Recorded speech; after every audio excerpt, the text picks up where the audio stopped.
درود بیننده گرامی، طاهری سفر هستم و با اتفاق همکارانم از شهر پراگ و دوشنبه در خدمت شما. امروز سه‌شنبه است 26 اوگوست. در ابتدا نگاهی به عنوان چندی از گزارش‌های برنامه. خانه از دست پرزیدنتی تاجیکستان و آسیب دیدگان زمین لرزه سخت در وادی رشت ده‌ها خانه نو ساخته دادند. دبیر کلی سازمان ملل متحد حمله مرگبار اسرائیل به یک شفاخانه در غزه را محکوم کرد که در نتیجه آن 5 خبرنگار هم کشته شدند. دبیر کل خاطر نشان میکند که غیر نظامیان از جمله کارمندان طبی و خبرنگاران باید تمام وقت محافظت کرده شوند.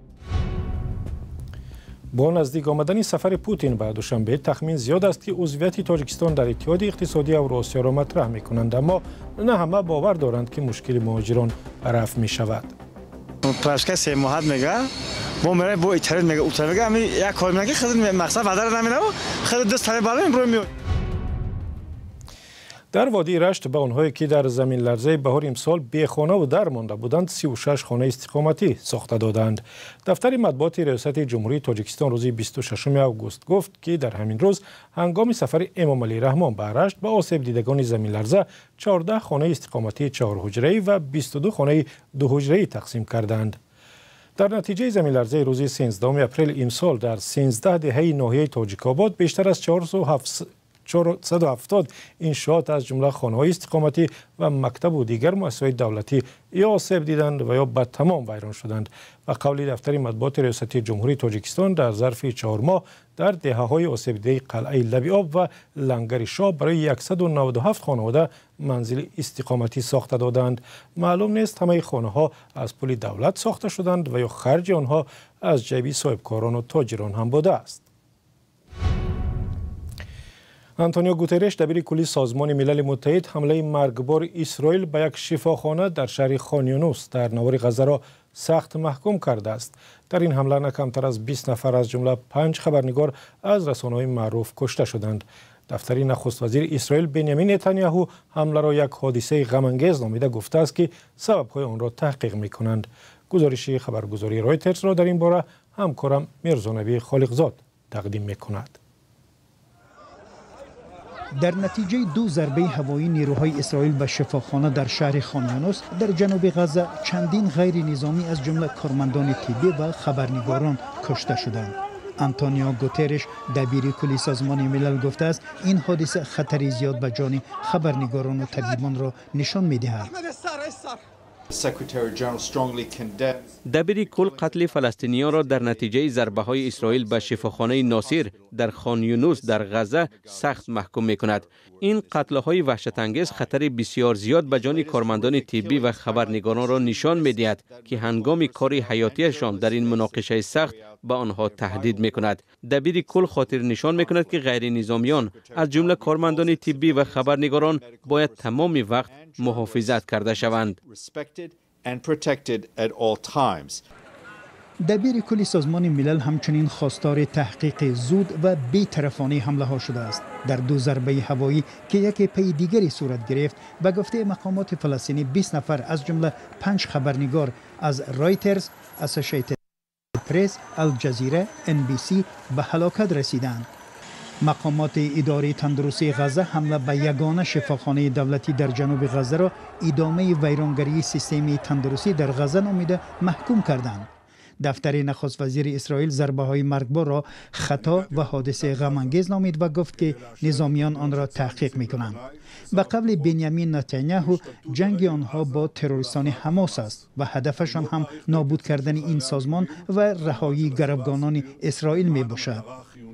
پس از حمله مرگبار سازمان تندروی حماس به اسرائیل در ماه اکتبر سال 2023 نزاع بین اسرائیل و این سازمان اوج گرفت.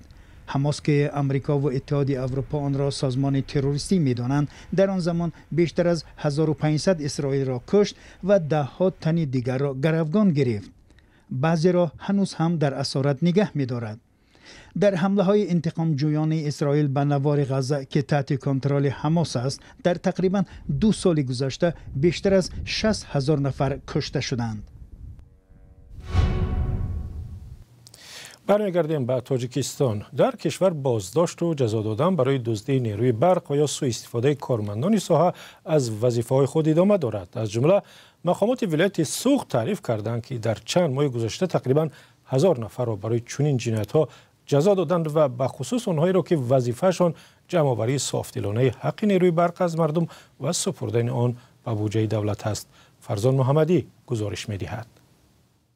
در این دوره از 30 پرونده‌های جنایتی آغاز گردیده 18 پرونده جنایتی بواسطه نسبت کارمندان شبکه‌های تقسیماتی برق و 12 پرونده جنایتی نسبت شهروندان آغاز کرده. محمد علی پرده‌زاده نماینده دادستانی ولایت سوخت پرونده‌های وابسته به دزدی و از خودکنی پول برق را در منطقه چنین برشمرد. او و همکارانش در نشست مطبوعاتی گفتند که در 6 ماه امسال بیش از 900 کس را به جوابگری انتظامی و مأموری کشیدند. زیاده از 100 میلیون سامانی قرض استفاده برق هم به نفع دولت رویانده شده است. در بیشتر حالات کارمندان شبکه‌های تقسیم برق دست داشتند. چنانچه سردار فیلیال شبکه‌های تقسیمات برق در ناحیه سپتامین بویمتov، سردار شعبه همین فیلیال باباجانov، همچنین شخصان منصبدار توسط نظارتچیان برق رضایف و دیگران برای با قید گرفتن مشتریان نو غیر قانونی رویپوش کردن قانون‌ویرانکنی‌ها از صاحبکاران احمدov و دیگران مبلغ‌های پولی گرفته بین خود تقسیم نمودند. همچنین شخصان نامبرده از 60 نفر مشتریان توسط کارد شخصی دوشنبه سیتی برای رویپوش نمودن قاعده ویرانکنی، کشیدن خط قوه برق، گرفتن معاینه تکنیکی، آماده ساختن حجت‌های شرطی تکنیکی و دیگر خدمت‌رسانی‌ها، همچنین پاره با مبلغ‌های کلان پولی گرفتند. مقامات تاجیکستان سالها باز مردم را گناهکار می‌کردند که حق استفاده نیروی برق را درست پرداخت نمی‌کنند و یا آن را بدون حساب کنک استفاده برده به خزینه دولت ضرر می‌رسانند. ساکنان برعکس می‌گفتند که هر ماه ناظران پول برق را از آنها می‌ستانند وگرنه بی‌گرمی و روشنایی خواهند ماند. اداره مبارزه با کروپسیا در ولایت سوخت هم در نیم سال 6 مورد از خودکنی پول برق را آشکار کرده است. در حقیقت از جانب کارمندان ما در این دوره یک پرونده جنایتی نسبت سرناظر شبکه‌های تقسیمات برق شهر اسفاره نورف الدین طبق مصلحت پیشکی با دیرکتور مرکز سودای حمید شهر اسفاره رضای خیلو فضلویچ در سال 2024 استفاده برای قوه برق مبلغش یعنی که پرداخت نمیکنند از آن خود میکنند 219,208 سامانی را تشکیل میده. نسبت نامبردگان با مدت 153 علاوه 1 قسم 2 بندای BV و 295 قسم 1 کد جنایتی جمهوری اسلامی پرونده جنایتی آغاز کرده شد. به گفته سلیم زاده این پرونده فعلا به دادگاه فرستاده شده است ولی موقع گمانبران معلوم نیست. خبرنگاران پس از شنیدن این سخنها موضوع را از نمایندگان اداره برق پرسیدند. آنها نه جزئیات دادند و نه موقع خود را بیان داشتند. بعضی از مسئولان دیگری ساحه رقمی شدن نظام برقرسانی را باعث به کم شدن قانونشکنی و دزدی برق دانستند. در حساب کتاب برق گوییم که دسترسی کارمندان یا از طریق کارمندان یا کمری کردن در واقع نیست، عموما نیست. فقط حالت‌های تکنیکیشونش ممکن این رد و بدل‌ها در حالی است که بهار امسال با اصلاح کادکس جنایی برای دزدی یا استفاده غیرقانونی نیروی برق از 27,000 سامانی جریمه تا 10 سال زندان تعیین کردند. بعد این مسئولان حکومت اعتراف کردند که در مؤسسه‌های تقسیم برق رشوه‌خواری زیاد، تصرف پول مشتریان، دستکاری سیستم‌های بیلینگی پرداخت نیروی برق وجود دارد.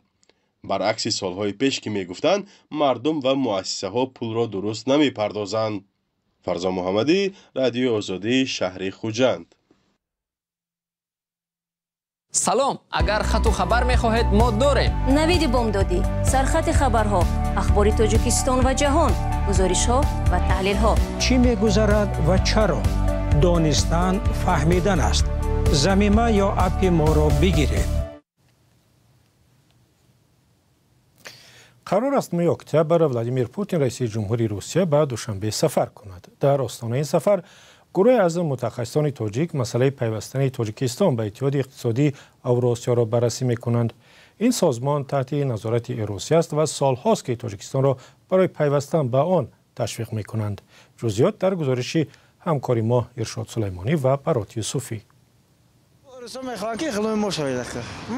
الهام قربانوف ساکنی 39 ساله شهر باختر که برای دریافت گواهینامه زبان روسی به نمایندگی اداره مهاجرت روسیه در دوشنبه آمده است، از سر و صداهای شامل شدن تاجیکستان به اتحاد اقتصادی اوراسیا چندان خرسند نیست. الهام باور ندارد که عضویت تاجیکستان در این سازمان در روزگار مهاجران تاجیک در روسیه تغییرات مثبت خواهد آورد. برای که خریدار شدن همون برای گریز کفتستان. چی رنگ؟ همه تماشای سوید ایستادگی. آخه روی پایداش میگن که پاتنت هم اسپوری رجیستراسیون هم میکنی دیگر پراپسیکا و چیزا آسان‌تر میشه، رفت و آمد آسان میشه. یا خوبی ندارم برای خوبی دارن با چی بار وزن‌تر میرن که خود پرچم گریزی بیو. چی باری وزن؟ می بیا پراپسیکا سه ماه میگه. با میره با ایتالیا میگه اوتال میگه می یک کار میگه خود مقصد بدر نمیره خود دست تر بالا امروز میاد تمام. خبر عضویت احتمالی تاجیکستان در اتحاد اقتصادی اوراسیا در حال دوباره داغ می شود که قرار است رئیس جمهوری روسیه ولادیمیر پوتین ماه اکتبر به تاجیکستان سفر دولتی انجام دهد. اولی ماه اوگوست زوقی زاده وزیر رشد اقتصاد و سودای تاجیکستان گفت یک گروهی کاری بین اداروی شامل شدن یا نشدن تاجیکستان را به این اتحاد آموخته خلاصه خود را به حکومت می سپارد. یک منبع در وزارت اقتصاد نیز روز 25 اوگوست گفت که خلاصه وزارت و اداره ها روزهای نزدیک پیشنهاد می شود و آنگاه تصمیم خواهد گرفته شد. کارشناسان از سود و زیان عضویت تاجیکستان به اتحاد اوراسیا صحبت می کنند. باید که ما یک فکر کنیم که داخل شدن به همین تشکیلات که سیاسی باشد چه اقتصادی باشد با تاجیکستان چه فایده می بیارد. ما باید انیخ فهمیم که مثال در داخل شدن قرقیزستان با همین چی داد چی مشکلی ها رو حل کرد یا که چی پرابلم پیدا کرد. لیکن اگر از جهتی مهاجرت گوید مهاجرت خیلی خوب بشه چون که آنها مثل شهروندان قرقیزستان از گرفتن پتنت آزاد میشن و مناسبت نسبت به آنها دیگر خیلی میشن. تاجیکستان از زمان تأسیس این سازمان در سال 2015 همیشه میگفت که شتاب نمیکند و سود و زیادی این عضویت را میآموزد. اما بار اول است که از سوی حکومت یک گروه کاری تأسیس داده میشد. موضوع عضویت تاجیکستان در این اتحاد اقتصادی که غرب آن را بیشتر یک سازمان سیاسی عنوان میکند همیشه خبرساز بوده است. روسیه در سالهای اولی تأسیس این سازمان گروه‌های طرفدار را از حساب دانشمندان، رسانه‌ها و محافل رسمی فعال کرده بود.